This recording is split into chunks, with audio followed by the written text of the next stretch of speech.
Today's vocabulary is on estate in land. Estate in land is the degree, quantity, nature, and extent of interest a person has in real property. Essentially, do they own it or are they leasing it? If they're leasing it, what type of lease do they have? If they own it, what's their level of ownership? Under estate in land, we have freehold and leasehold. Today, we will only talk about freehold. Freehold is ownership, leasehold is leases. Under freehold, we have fee simple estate and a life estate. And then under each one of those, there are different categories as it shows on the screen. So let's go in and talk about each one of these. Freehold estate. This is a possessory interest, essentially ownership interest for an indeterminable length of time. Under freehold, we have a fee simple estate. This is a freehold estate that is for an unlimited duration and is inheritable. On the other hand, our life estate is also a freehold estate, but it is limited in duration to the lifetime of its owner or some other person. It is not inheritable. Under fee simple estate, we have fee simple absolute, the highest interest in real estate recognized by law. Here, the holder is entitled to all rights to the property, as allowed by law, too. For example, if there might be zoning laws that will restrict your ownership rights, there might also be other restrictions to your ownership, such as HOA of subdivision rules. Another category of fee simple estate is the fee simple defeasible. This is a fee simple estate with some condition, the occurrence or non occurrence of a specific event.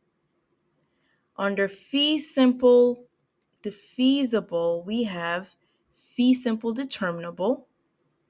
Here, the new owner must perform an activity or an action, so the occurrence of an event. The former owner has a right of re-entry and automatic reverter if the limitation is violated without legal action. The owner of a fee simple determinable owns it as long as they are performing that activity. For example, you're given land and the land should be used as a park. So as long as it's a park, you own it. Once you cease operating it as a park and maybe now want to build an apartment complex on that land, it will automatically go back to the original owner or their heirs, and no legal action is required. Condition subsequent. Another form of fee simple defeasible. Here, the new owner must perform some activity or action. The former owner also reserves a right of re-entry. If the condition is broken, this re-entry can take place through legal action. Condition subsequent is the non-occurrence of an activity.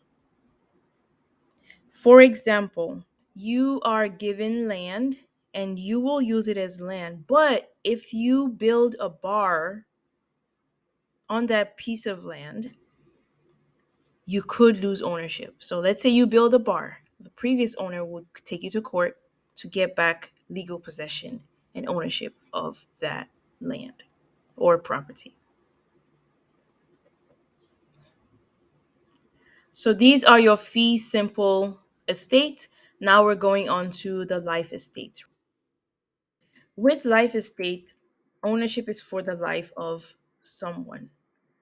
Now, a conventional life estate is a life estate that is created intentionally by the owner, and the life tenant is the measuring life. It is usually for the life of the life tenant, meaning once the life tenant passes away, the ownership of that property goes on to the next person in line. For example, John has real estate. John passes it on to Tony and makes Tony the life tenant. Therefore, as long as Tony is alive, the property belongs to him. If Tony passes away, the property could either go back to John or it could go to someone else that John stipulated as the owner. Who is a life tenant? The life tenant is the holder of a life estate, the person in possession of the life estate. The other type of life estate is per autre vie. This is a French term, essentially means for another life, or for the life of another. This is a life estate that is for the life of someone other than the life tenant. For example, Mary owns real estate and passes it on to Peter as long as John is alive. Now, Peter is the life tenant, the person in possession of the life estate. However, it is for John's life. Peter owns it.